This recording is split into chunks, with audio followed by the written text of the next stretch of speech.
क्या प्रधानमंत्री नरेंद्र मोदी की मध्यस्थता में रूस और यूक्रेन युद्ध का द एंड जल्द होने वाला है? अब जो TV9 एक्सक्लूसिव रिपोर्ट आप देखेंगे वो यूरोप में 3 साल से जारी तबाही थमने की उम्मीद जगा देगी।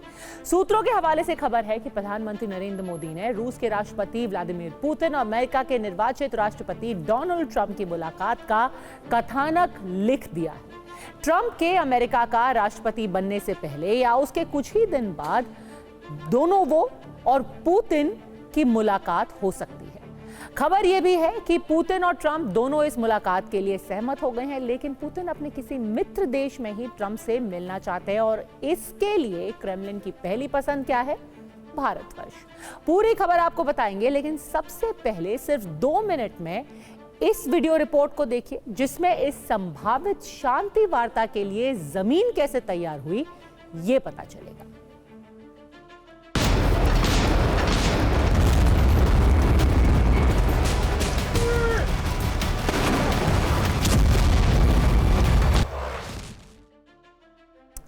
तो आपने देखा कि कैसे पिछले 3 साल से आधा यूरोप रणभूमि में तब्दील हो चुका है। कीव से लेकर खार्किव तक कई शहर खंडहर बन चुके हैं। रूस में भी क्रीमिया से लेकर कुर्स्क तक बारूद बरस रहा है। इस युद्ध का बुरा असर पूरी दुनिया पर हो रहा है, लेकिन रूस और यूक्रेन युद्ध को खत्म करने की उम्मीदें अब भारत से जुड़ती नजर आ रही हैं। क्योंकि जब दुनिया की कोई ताकत इस युद्ध को नहीं रोक पा रही, तब भारत के प्रधानमंत्री नरेंद्र मोदी ने इस युद्ध को रोकने की गंभीर कोशिश की है। ये खबर ऐसी है जिससे भारत की वर्ल्ड लीडर की छवि और भी मजबूत होती है।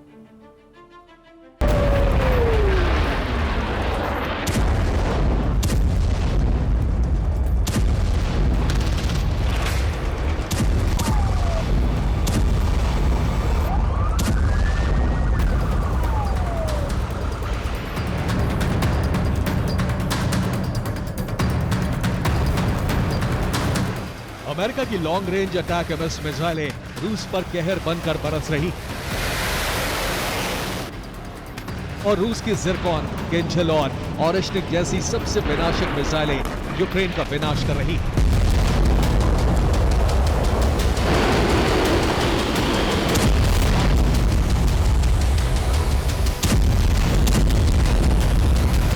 जब दुनिया की बड़ी बड़ी ताकतें शांति के प्रयासों में असफल साबित हुई, तो भारत के प्रधानमंत्री नरेंद्र मोदी ने विश्व शांति के गंभीर प्रयास किए।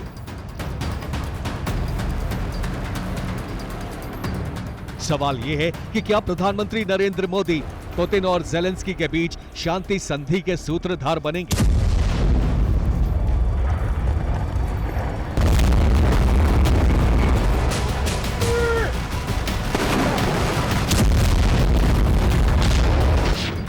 TV9 भारतवर्ष को एक्सक्लूसिव जानकारी मिली है कि करीब 3 साल से चल रहे इस विनाशक युद्ध को रोकने के लिए शांति सम्मेलन जल्द होने वाला है।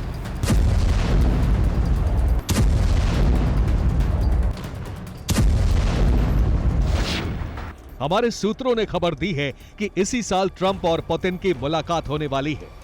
सबसे ज्यादा संभावना है कि यह मुलाकात भारत में ही होगी। रूस की तरफ से ऐसे संकेत मिले हैं कि पुतिन इस शिखर सम्मेलन को भारत में कराना चाहते हैं। इस साल भारत में क्वाड समिट होने वाला है।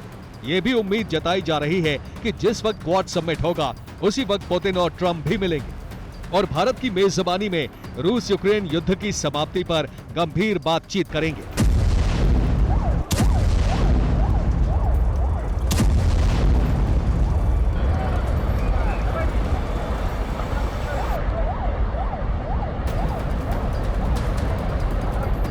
भारत में डोनाल्ड ट्रंप और व्लादिमीर पुतिन की इस ऐतिहासिक मुलाकात की रूस में जोर शोर से चर्चा हो रही है।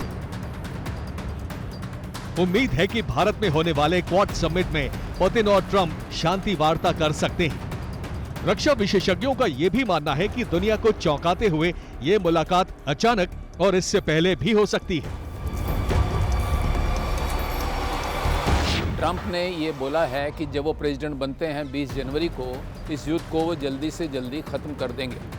सो उसके लिए सभी पार्टीज़ को निगोशिएशन टेबल पर बैठना होगा।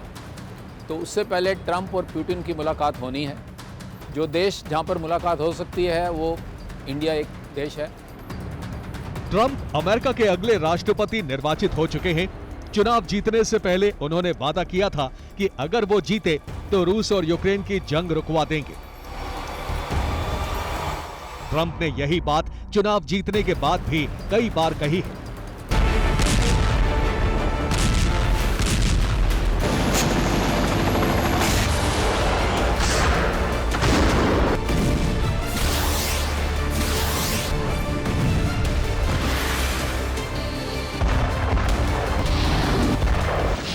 जनवरी को ट्रंप अमेरिका के राष्ट्रपति पद की शपथ ले लेंगे। उसके बाद उन्हें अपना वादा पूरा करना होगा। पुतिन भी कई बार संकेत दे चुके हैं कि वो अपनी शर्तों पर युद्ध विराम चाहते हैं, लेकिन मुश्किल ये है कि ना तो बाइडेन और ना ही ज़ेलेंस्की पुतिन की शर्तों पर बातचीत के लिए टेबल पर आने को तैयार हैं। हर गुजरते दिन के साथ यूक्रेन युद्ध में नए नए और ज्यादा विनाशक हथियार लॉन्च किए जा रहे हैं। इसलिए अब शांति वार्ता के लिए ऐसे सूत्रधार की जरूरत है जिस पर रूस, यूक्रेन और अमेरिका तीनों को भरोसा है।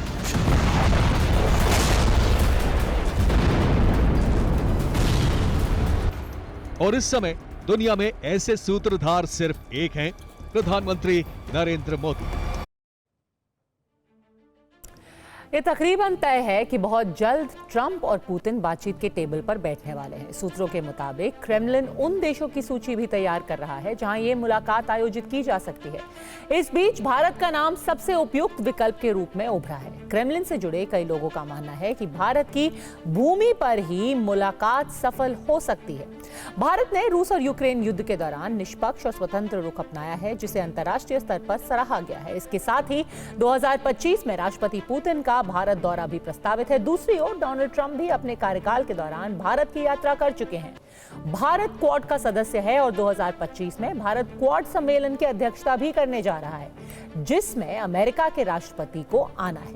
यानी इस साल रूस और अमेरिका दोनों देशों के राष्ट्रपति भारत आएंगे। इसके अलावा भारत की स्थिति और कूटनीतिक भूमिका इस मीटिंग के लिए दिल्ली या भारत के ही किसी और शहर को आदर्श मंच बनाती है, जहां शांति की उम्मीदें जग सकती हैं। इस संबंध में आधिकारिक पुष्टि के लिए टीवी 9 संवाददाता मनीष झा ने क्रेमलिन से संपर्क किया है। जवाब का इंतजार किया जा रहा है। ट्रंप और पुतिन को मिलना तो है, लेकिन सबसे बड़ा सवाल यह है कि वो मिले तो मिले कहां। राष्ट्रपति पुतिन इस हालात में अमेरिका नहीं जाना चाहते हैं और ट्रंप भी नहीं चाहते कि अपने राष्ट्रपति शासन के शुरुआती दौर में वो रूस का दौरा करें। ऐसे में दोनों ही पक्षों को एक ऐसे मुल्क की तलाश है जो निष्पक्ष हो और जिनके दोनों ही पक्ष से अच्छे संबंध हो। रूस वैसे भी चाहता है कि ये मुलाकात किसी मित्र देश में हो। ऐसे में क्रेमलिन से जुड़े कुछ लोगों से मैंने खुद भी बात की है। उनका कहना यह है कि रूस एक लिस्ट बना रहा है अपने मित्र देशों की जहां पर यह मुलाकात हो सकती है और भारत का नाम उस लिस्ट में सबसे ऊपर है। यानी भारत वो जगह हो सकती है जहां पर राष्ट्रपति पुतिन और ट्रंप के बीच मुलाकात करवाई जा सके। इस बारे में मैंने खुद क्रेमलिन को मेल लिखकर आधिकारिक पुष्टि मांगी है कि क्या वाकई में क्रेमलिन इस बारे में सोच रहा है या अपना कदम आगे बढ़ा रहा है। हालांकि क्रेमलिन की तरफ से अभी हाँ या ना का कोई आधिकारिक जवाब नहीं आया है। अब सवाल यह है कि ट्रंप और पुतिन की मुलाकात के लिए क्रेमलिन जिन संभावित देशों की लिस्ट बना रहा है उसमें भारत का नाम सबसे ऊपर है क्यों? इसकी एक वजह इंटरनेशनल क्रिमिनल कोर्ट यानी आईसीसी का गिरफ्तारी वारंट भी है। बीते साल 17 मार्च 2023 को इंटरनेशनल क्रिमिनल कोर्ट ने यूक्रेन में कथित युद्ध अपराधों के लिए रूसी राष्ट्रपति व्लादिमीर पुतिन के खिलाफ गिरफ्तारी वारंट जारी किया था। आईसीसी में पुतिन पर यूक्रेन के साथ युद्ध के दौरान कई तरह के अत्याचार किए जाने के आरोप लगाए गए हैं। दुनिया के 124 देशों ने आईसीसी के आदेश मानने के ट्रीटी पर दस्तखत किए हैं। इसलिए यह वारंट दुनिया के 124 सदस्य देशों को पुतिन को गिरफ्तार करने और मुकदमे को आईसीसी के मुख्यालय यानी कि हेग में ट्रांसफर करने के लिए बाध्य करता है। इसीलिए रूसी राष्ट्रपति पुतिन ने युद्ध के बाद केवल उन्हीं देशों का दौरा किया है जो रूस के मित्र माने जाते हैं। इनमें चीन, मंगोलिया, वियतनाम, बेलारूस, कजाकिस्तान और उत्तर कोरिया शामिल हैं। आईसीसी का गिरफ्तारी वारंट जारी होने के बाद पुतिन ने दक्षिण अफ्रीका की यात्रा भी रद्द कर दी थी, लेकिन भारत आईसीसी का सदस्य देश नहीं है, इसलिए अगर पुतिन भारत आते हैं तो उन्हें गिरफ्तारी और इंटरनेशनल क्रिमिनल कोर्ट के सामने हाजिर होने जैसा कोई खतरा नहीं होगा। भारत और रूस के संबंध और मोदी पुतिन की भरोसेमंद दोस्ती की भी एक बड़ी वजह है, जिसने क्रेमलिन की लिस्ट में भारत को सबसे ऊपर रखा है। इस लिस्ट में कुछ और भी नाम है, लेकिन सिर्फ एक देश को छोड़कर यूरोप के किसी भी देश का नाम क्रेमलिन की इस लिस्ट में नहीं है। क्रेमलिन की लिस्ट में यूरोप के सिर्फ एक देश का नाम है और वो देश है स्लोवाकिया।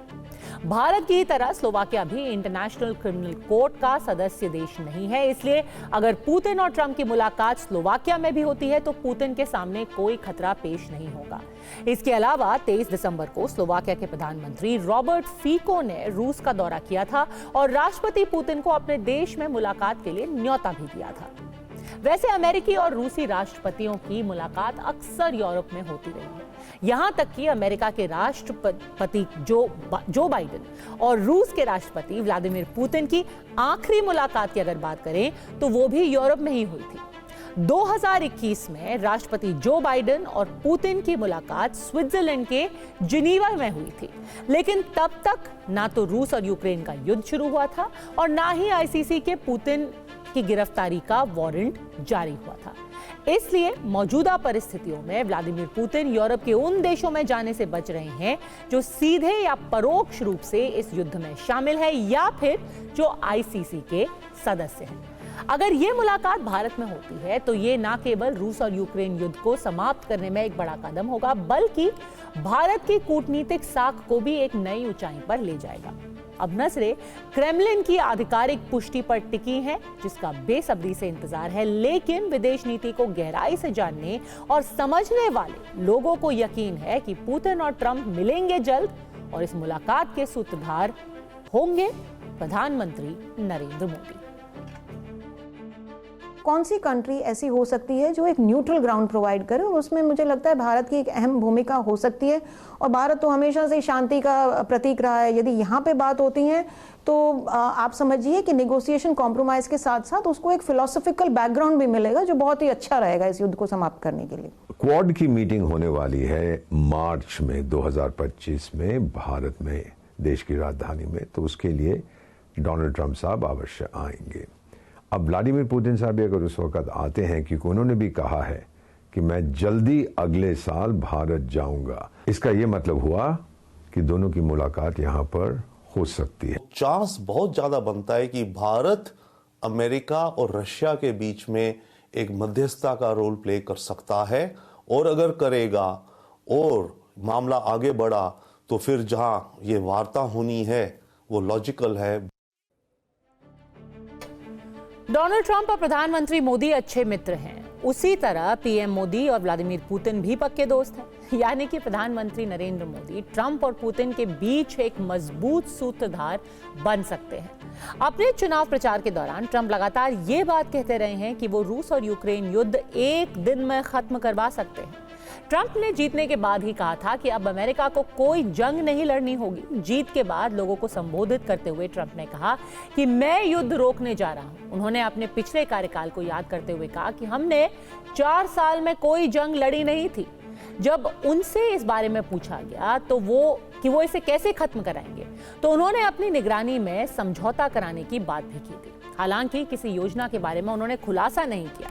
ऐसे में सवाल यह है कि एक दिन में जंग खत्म करवाना बस चुनावी शिगूफा ही था या फिर वाकई ट्रंप के पास कोई पक्का प्लान है। दूसरी तरफ पिछले 6 महीनों में प्रधानमंत्री नरेंद्र मोदी ने रूस, यूक्रेन, अमेरिका यानी कि इस युद्ध के तीनों बड़े पक्षकार देशों में दौरा किया है। 21 सितंबर 2024 को प्रधानमंत्री मोदी ने अमेरिका का दौरा किया और वॉशिंगटन में राष्ट्रपति जो बाइडेन से उनके घर जाकर मुलाकात की। इससे पहले 23 अगस्त को प्रधानमंत्री मोदी यूरोप की युद्ध भूमि बने यूक्रेन में पहुंचे और कीव में उन्होंने ज़ेलेंस्की से मुलाकात की, और उससे पहले 8 और 9 जुलाई को वो मॉस्को में थे। हर मौके पर प्रधानमंत्री मोदी ने एक ही बात कही कि ये युद्ध का नहीं, बातचीत और कूटनीति के जरिए मुद्दे सुलझाने का वक्त है। ऐसे में अब सवाल यह है कि क्या प्रधानमंत्री मोदी, ट्रंप और पुतिन युद्ध रोकने के लिए किसी स्ट्रैटेजी पर साथ काम कर रहे हैं या कर सकते हैं? बांग्लादेश में संविधान बदलने के शोर के बाद अब इतिहास बदलने पर जोर है। यूनुस सरकार में इतिहास में छेड़छाड़ कर उसे अपने तरीके से ढालने की कोशिश की जा रही है। इस बदलाव के पीछे कुतर्कों की एक लंबी लिस्ट यूनुस एंड कंपनी ने जारी कर दी है, जिसने इतिहास में मौजूदा साक्ष्यों और प्रमाणों को झूठा साबित करने की नाकाम कोशिशों में देश को हाशिए पर डाल दिया है। अब तक हम जानते थे कि बांग्लादेश के राष्ट्रपति बंगबंधु मुजीबुर रहमान है, लेकिन अब ऐसा नहीं है। क्या है यूनुस सरकार का ये नया जिहादी पैतरा? देखिए इस रिपोर्ट में। बांग्लादेश बदल रहा इतिहास, राष्ट्रपिता पर आर पार।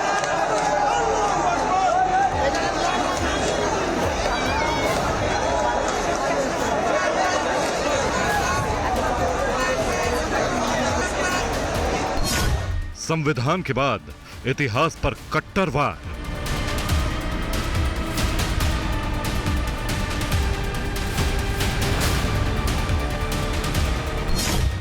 उन्नीस 1971 के प्रमाण पर 2024 में घमासान।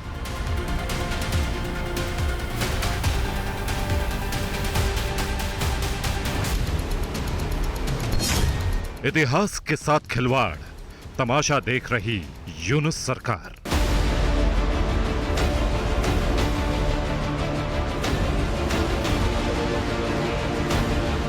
ढाका में बंगबंधु मुजीबुर रहमान की मूर्ति तोड़ने का यह वीडियो अब तक आपके जहन में होगा।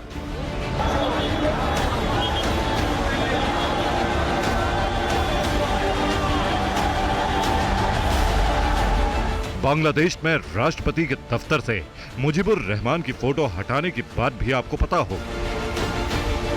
बांग्लादेशी नोटों से भी शेख मुजीब की फोटो हटाने का फैसला कर लिया गया।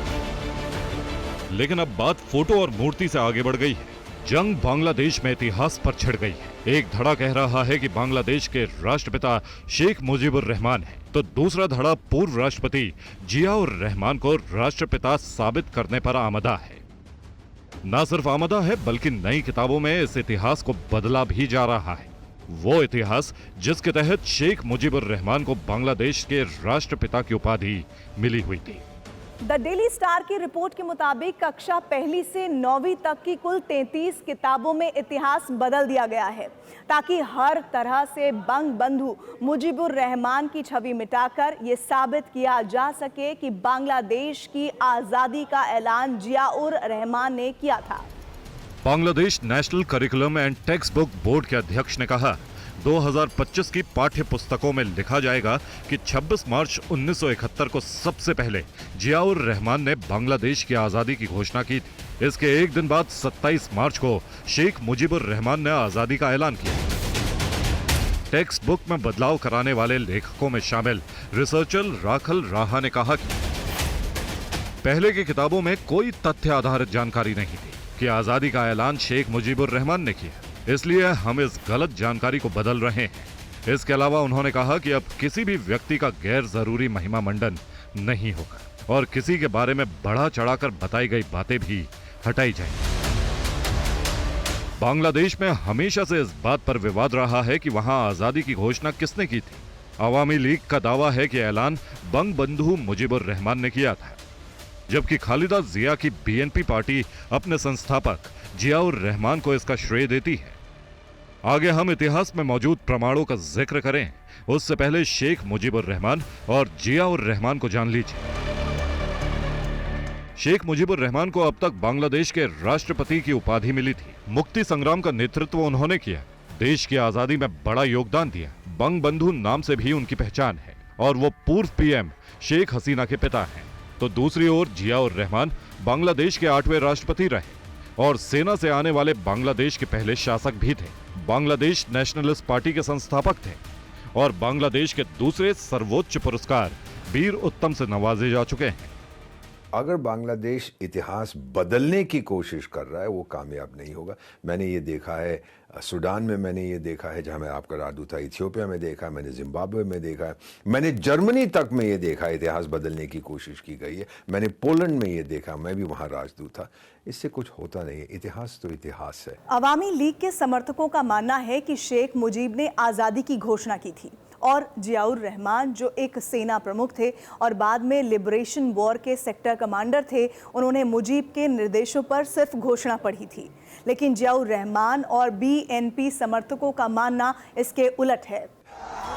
यही वजह है कि पूरे देश से शेख मुजीब की पहचान मिटाने की कोशिश यूनुस सरकार में लगातार होती रही। कभी कथित रूप से जमात के एजेंडे के तहत, कभी छात्र आंदोलन के दौरान, तो कभी यूनुस सरकार के सीधे ऑर्डर से। कहीं शेख मुजीब की मूर्ति पर चढ़कर पहले खूब अपमानित किया गया और फिर मूर्ति तोड़ दी, तो राष्ट्रपति दफ्तर से शेख मुजीब की तस्वीर हटा दी गई। फिर नोटों से भी फोटो हटाने का एजेंडा लागू हुआ। शायद ये शेख हसीना से यूनुस की नफरत ही है कि शेख हसीना और उनके पिता को वो किसी भी रूप में अपनी नजरों के सामने नहीं देखना चाहते। शेख मुजीबुर रहमान को हमने ये ब्रॉडकास्ट भी किया था, रेडियो पे भी हमने कवर किया था। शेख मुजीबुर रहमान उस समय जो थे वो कैदी थे कहीं पर लाहौर में, और उनके दोस्तों ने उनसे कहा कि मैसेज गया कि आप आज़ादी की घोषणा कर दीजिए। उन्होंने अब मुझे याद नहीं है वो कैदी कहाँ पर थे, उन्होंने आज़ादी की घोषणा नहीं की। उन्होंने कहा कि मैं नहीं करूँगा। हालांकि ये पहली बार नहीं है कि बांग्लादेश में किताबों में इतिहास बदला गया हो। सरकार बदलती रही और इसके साथ आजादी की घोषणा करने वाले नेताओं के नाम में भी बदलाव होता रहा है, चाहे फिर वो पूर्व पीएम शेख हसीना हो या फिर खालिदा जिया की सरकार रही हो। 1996-2001 तक बांग्लादेश में स्वतंत्र सरकार चल रही थी। तब टेक्स्ट बुक में लिखा गया कि शेख मुजीब ने बांग्लादेश के आजादी की घोषणा की और जियाउर रहमान ने यह घोषणा पढ़ी। 2001 में जब खालिदा जिया की सरकार बनी तो उन्होंने इसमें बदलाव कर दिया। साल 2009 में शेख हसीना के सत्ता में आने के बाद 2010 में भी किताबों में बदलाव किया गया। 2009 में हुए बदलाव के दौरान किताबों में ये जोड़ा गया था कि शेख मुजीबुर रहमान ने 26 मार्च 1971 को पाकिस्तानी सैनिकों से गिरफ्तार होने से पहले वायरलेस मैसेज से आजादी की घोषणा की थी। और अब 2024 में एक बार फिर इतिहास में बदलाव कर आजादी का ऐलान करने वाली बात है। यहां समझना यह जरूरी है कि इतिहास में जो भी प्रमाण मौजूद है वो क्या कह रहे हैं। शेख साहब ने पहले उन्होंने कहा कि मैं आज़ादी की घोषणा नहीं करूंगा क्योंकि ये पाकिस्तानी आर्मी मुझे पकड़ के जेल में डाल देंगे। उस समय अपने घर में थे, एक जगह है ढाका में, धाना मंडी उसका नाम है। लेकिन जब उन्होंने देखा क्या हो रहा है, उन्होंने घोषणा की और उन्होंने ऐलान किया, और जो ऐलान रेडियो पे पढ़ा गया एक सीक्रेट रेडियो स्टेशन चिटागोंग में, वो एक मेजर जियाउर रहमान ने किया था।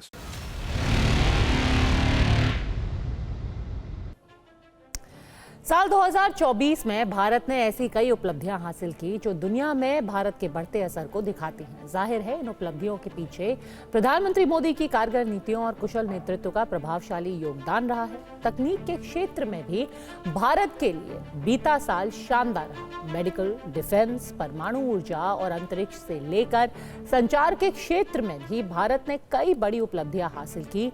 देखिए इस खास रिपोर्ट में।